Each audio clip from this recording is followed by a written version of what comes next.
Good morning, ladies and gentlemen. You're listening to another episode of Millennial Money. I'm your host, Matthew Stearns, president and founder of Millennial Money Management. If you don't know where we're located, we're on Lake Road, going up the hill just past Compadres on the right-hand side there. The only independent and fee-only investment firm in Crawford County. So this is my sixth show now. If you missed any of my previous shows, I do record them in studio, take a video, and then post them to my Facebook page and also on my personal page. So for those of you that missed out, please find me on Facebook. You can search my name, Matthew Stearns, or my company's page, Millennial Money Management, LLC. Should be easy enough for you to find on there. I've covered topics such as China and the tariffs, and had interviews with the CEO of Voodoo Brewing. I talked to the executive director of NTMA about small business and precision machining here in Crawford County. So please check those out if you're interested and you like what you hear today. Today I'm going to be talking about cannabis. And we've been hearing a lot on the news about cannabis because unless you've been living under a rock, Canada just legalized recreational and medicinal use of cannabis and also the production, cultivation, and distribution of it as well. So I've been getting a number of calls and questions concerning the investment opportunity as it relates to cannabis, what pitfalls there might be, how to go about it. And this is something that I've actually been following for quite a few years now, so I feel at liberty to speak about it. I've read most every pot company's 10K, which is their annual filing reports. I've been tracking them throughout the years, their growth strategies, their marketing strategies, and where the market's been heading. So I'm just going to share some of my knowledge with you today and tell you what I think the potential plays might be here in the future and really what's going on in Canada right now. Because I think before you start to go about investing in some of these stocks or these companies, you have to first understand what's actually taking place in Canada. Like, what does this really look like and what does this really mean? So Canada is sort of taking the lead as far as the major Western industrial countries are concerned, as far as the social experiment, the cultural experiment of legalizing marijuana on a recreational scale, but also from a medicinal and research standpoint as well, and really opening themselves up to researching the cannabis plant and its potential medical benefits. You have to understand that up until this point, there was really only one other country in the entire world that has as liberal cannabis laws as Canada does now, and that is Uruguay, actually. And they haven't exactly taken a robust and systematic approach to researching the drug. And Canada, on the other hand, I think you're going to see a very intensive effort to research the drug and also for these companies that produce the plant to develop intellectual property, much like a pharmaceutical company does, and actually produce medications and drugs that will replace what we think of today as pharmaceuticals. Okay, so that right there that I just mentioned is really going to be the key as I speak later about the investment opportunity. Because I think when we first hear, the term cannabis and legalizing the recreational use of it, we, picture, somebody lighting up a joint in the park or something. But really, when you talk to these cannabis company CEOs, the guys that are really at the forefront of what's going to happen in Canada, that is at the very bottom of their list of what they're concerned about and where the potential growth might be. All right, this entire play is related to disrupting the pharmaceutical industry. Okay, that's what these companies are positioning themselves for, at least the majority of the industry. There's going to be players that that focus on the recreational side. But that's just a way for these companies to produce some revenue in the short term, because it's going to take time for them to develop the research programs and gain the IP and produce legitimate drugs for public consumption. So when you're thinking about this arena and the potential market opportunity, I don't want you to just think in terms of the person inhaling and lighting up the marijuana. There is already a substantial market, and this is really how I got into the cannabis conversation and began investing. Was cannabis really has two main active ingredients. One is the THC, that is psychoactive, that people are familiar with, and the other is called CBD, and it stands for cannabidiol, and there's a number of them within the marijuana plant. However, you can harvest these cannabidiols, these CBD oils, from a male plant, from a hemp plant that doesn't have a flower and doesn't produce the THC substance. Okay, so basically what we had a lot of companies here in the United States doing was they were kind of getting around the law of handling the marijuana plant, because you have to understand that in the United States, marijuana is still a Schedule 1 drug. Okay, Schedule 1 meaning on par with cocaine and heroin and drugs like that. So any sort of handling the drug, even if you have good intentions and you're doing it for medicinal purposes or whatever, is still very illicit activity as far as the United States government's concerned. And it also puts a damper, on the ability of these companies that aren't actually handling the flower to get, banks won't give them loans, they have to operate in cash. A lot of them are dealing with Bitcoin and cryptocurrency. And there's this whole underground market right now that's been going on in the United States, because there's been demand that they've seen from the public for people to access these CBD oils because they're getting medical benefits from them. And this isn't driven by scientific research. This is simply driven by the fact that people have tried CBD and it's worked so effectively that they're just seeing results, and the proof is in the pudding, and they're recommending it to another person, and the market has expanded organically on its own because people, just through self-trial and self-experimentation, are seeing such positive benefits from just the CBD oil, non-psychoactive. Okay, so we're talking about things like sleeping disorders, anxiety disorders. There's even products that promote energy level. PTSD is a huge one. They've even seen experiments done with Parkinson's and cancer patients. So the breadth of the opportunity here is pretty massive. And when you think about that, also think about Canada, from a medical standpoint, on what they might potentially be able to disrupt here, and how big the market opportunity is. But so you have American companies, they started producing CBD oil, okay? So it doesn't have any psychoactive property, and I'm seeing it more and more now in the public, and I've been keeping my eye open for it because I've been investing in it for a few years. But if you haven't noticed, you can go up to Smoker Friendly on the hill, right beside my shop, and they have products there. They have tinctures, they have gummy bears, and oils that you can vaporize that's just purely CBD oil, and they're selling it here in town. And it's sort of this underground cannabis related industry that's growing organically, and a way for people to try to get these companies to try to get the benefits of the cannabis plant to people while avoiding the whole Schedule 1 drug problems that they have to encounter here in the United States. Well, Canada just took a major step past everything that's happening here in the United States and says, okay, we're just going to decriminalize everything.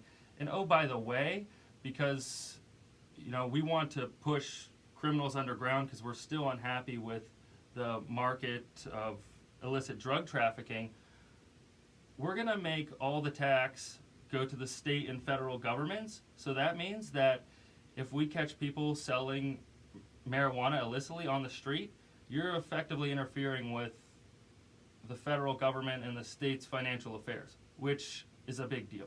Okay, right? That's a whole other level than just making it a misdemeanor or something like that. Now you're effectively taking money away from the federal government. Okay, so there is definitely going to be repercussions, and most of the CEOs that I listen to speak, they think that the illicit trafficking of marijuana is going to be reduced dramatically, not to mention the fact that these producers in Canada are producing on such a large scale now that the price of production and distributing the plant itself or the flower, the cost has gone down dramatically for the end user. Okay, so that's another benefit, right? You're reducing illicit drug trade. Okay, so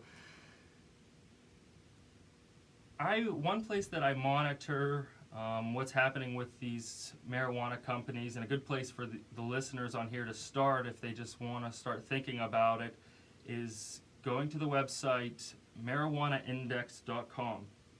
And on there, they've put together an index for the top 20 or so American companies that are related to the cannabis industry and Canadian companies, and then there's also a North American index. So on there, the index follows, the top 20 companies that they have listed there and their performance in aggregate as a whole. So you can see the trend of how these stocks are performing over time and how they've reacted to different news. And also you can see the individual companies that are really at the heart of what's happening in the cannabis industry. You have the major producers that are worth over $10 billion at this point. The largest company is already worth $12-13 billion. So we have substantial companies, and then all the way down to the 20 largest company cannabis related, with a net worth of only $200 million. So there's a huge discrepancy between these big companies, really the major producers that are producing the majority of the cannabis in Canada, and then these supplemental companies. They might be smaller producers or auxiliary suppliers, the pick and axes, if you will, of this cannabis gold rush, the people that are supplying the packaging materials and doing the distribution and things like that. So there's opportunities on that spectrum as well. So with all that being said, there is a wide spectrum of opportunity here that you should be aware of. Okay, you have large producers, you have middlemen, you have distributors, and right now that total market is worth about $60 billion. Okay, so all these companies that I just mentioned in these index combined, their value is roughly $60 billion. That represents the current market value of the cannabis industry. Okay, most estimates and the talking heads on the television, the Wall Street analysts, the CEOs, are projecting this industry, since Canada's legalized it now, by the end of 2020 to be worth anywhere between $200 billion and $500 billion. Okay, so I think that's pretty simple math in a 3-year time frame. 2.5 times the growth, up to 4.5 times the growth in a 3-year period. So a substantial amount of growth potential here, and as I said before, the crux of it is the disruption of the pharmaceutical industry. Okay, it's not about people lighting up joints, in public or something like that, or whatever you're thinking about it. Okay, so try to transform your thinking about where this is going. Other countries, Germany's, the France of the world, they're looking at this well, and for certain, a huge opportunity or problem, I should say, that they're trying to fix is the opioid epidemic, right? It's happening across all the major developing countries, and it's happening right here in the Meadville community, taking people's lives away, right? Because, prescription painkillers and addiction and things like that, overdose, and we already have a pretty good feeling that cannabis is going to have some role in playing a substitute, hopefully, to some of those drugs that we supply. And the other countries that are a little bit more forward-thinking on this matter are saying, look, we're willing to take the risk of bringing marijuana into our country recreationally, for the risk of maybe reducing people's dependency on these opioids, and it's taking people's lives. So it seems like a legitimate trade-off to me, But really, the impetus of all this is being able to research the drug, which nobody's been able to do until now. Okay, so this is going to have massive implications. When you're thinking about investing in specific companies, where I would start is looking for the producers that have a robust research team and have IP in the works already and have a nice solid team of PhDs that have worked in the pharmaceutical industry or the marijuana industry for that matter. Okay, so you're looking for a research team, like you're looking for an all-star pharmaceutical team basically, okay, that also has a good marketing strategy as well. But this is really the play. It's going to be a race to see who can develop the IP and the cannabis-related drugs that come out of the research that's going to be done within Canada. Okay, so that's one of your investment opportunities. But the other investment opportunity, I think, is as the market as a whole. So I think it's going to be quite difficult for the average investor to identify, these potential stocks like I just mentioned, unless you've been following it for years like I have. And there are a couple exchange traded funds out there, ETFs, that track the index that I just mentioned, like on the website. And this will give you exposure to really the entire market, the largest companies in the cannabis related industry. And so you can kind of ride the growth of the industry as a whole. Okay, that would be a good place for beginner investors to start out. Or, of course, reach out to me. We can have a conversation about it. And I'm also going to drop my phone number here at the end of the show so you can give me a call. Because it's something that I want to be able to provide to my clients. It's one of the reasons why I went independent as a firm, so I can take advantage of these opportunities. I'm not, limited to some certain funds, and that's my main goal, is to try to increase performance on my clients' accounts. And if that means taking advantage of this opportunity, then so be it. And quite frankly, I think it's going to be one of the largest opportunities that we see in our lifetimes. I mean, it's going to be that big. It's going to be that influential. We'll see, in the short term what happens, but this is definitely a long-term play, right? Be careful if you want to get in and out and trade these stocks as an investment. This is a long-term play, and also understand that even with these largest companies, these billion-dollar companies, the volatility of their stock and the risk that you're incurring is substantial, right? This would be akin to taking on, penny stocks or something of that nature. These are brand new companies that have a long way to go as far as legitimizing themselves as, fully reporting research pharmaceutical companies, whatever you want to call them, okay? So also understand the risks that are involved with investing in these companies as well, okay? So that's what I have for you for when it comes to cannabis and what's going on in Canada, some of the options that you have to look at. And I believe it's a very large potential opportunity, and you're not too late. I've had people calling me last week when Canada legalized it last Wednesday, and they're like, Matt, we got to get in on this right now, right? This thing's going to take off. And we've seen that that's actually not the case, because what the ideal time to get into these stocks would have been when Canada announced that they were going to legalize it, not the day that they legalize it. Right now is when things are getting chaotic in Canada. These stores are opening up. You basically just ended prohibition for marijuana. That's what you did. Think about it. I mean, we can think about it in alcohol terms because we know what happened back in the 20s here in the United States, but think about that from a marijuana standpoint. You're ending prohibition. So along with that comes a lot of complications, and people have to still figure out their supply chain, their suppliers.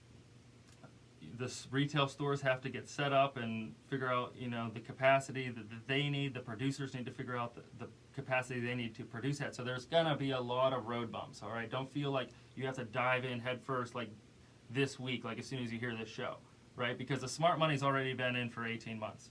Okay, they've already made a ton of money. Now it's hitting Main Street, and you're going to have a lot of volatility because people are going to be getting into the market that don't necessarily know what they're doing. But as I said, fundamentally, this market has a long way to go, and there's a lot of growth there. Okay, so it's a long-term play. Don't feel rushed like you have to do something right now. Okay, so I bring up cannabis because obviously it's sort of a hot topic right now and a buzzword, but I also think that it's important that we consider alternative investments when building portfolios for our clients, or the portfolio that you might have with your current investment advisor, particularly with concern to where we're at right now in the stock market and the bond market. Okay, so I'm going to educate you a little bit on sort of the situation we're in right now and why and where money's flowing. Okay, so really what's affecting the bond market and the stock market the most, okay, is the Federal Reserve raising interest rates. Okay, this has two effects. Keep in mind that money is usually flowing from stocks to bonds or vice versa. Okay, those are your two largest asset classes. There's also cash. Okay, cash is also a big one. I shouldn't understate that. But in general, for investment purposes, money's flowing from stocks to bonds. Okay, so when interest rates are rising, like the Federal Reserve has been doing for the past couple years, and they just came out with minutes last week that said they're looking to continue to raise rates because the economy is heating up, and they raise rates as a way to curb inflation. Okay, because they're afraid of when the economy heats up, prices get out of control, and raising the federal rate increases the cost of maintaining or getting a loan, and it slows the economy down to try to slow inflation, because there's a number of inflation that the Federal Reserve believes is healthy. Okay, so the main thing that you need to understand here is a rising interest rate environment is bad for the bond market. The bond market, okay? When the interest rates go up, the value of the bonds that you hold now go down, okay? So all the people that are listening, all of my listeners out there that are 50 years and older, if you have a conservative portfolio that's 50% bonds, I can tell right now you're probably not making any money, or you're losing a little bit of money, because essentially what's happening is, let's say your bonds are paying 4% interest. If the Federal Reserve's raising rates and now today they're issuing bonds that are worth 5%, nobody wants your bonds anymore. They want the new bonds that are getting issued. So that's what drives the prices of what you have in your portfolio down, and why you're losing money.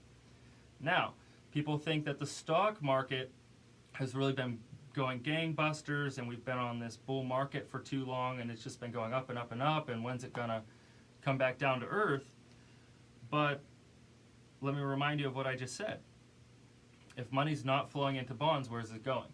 Right? So people, the thing about the Federal Reserve is we kind of know it's coming. They give us projections. They give us data points and what they're seeing. So they're kind of telling us, hey, we're going to keep raising rates.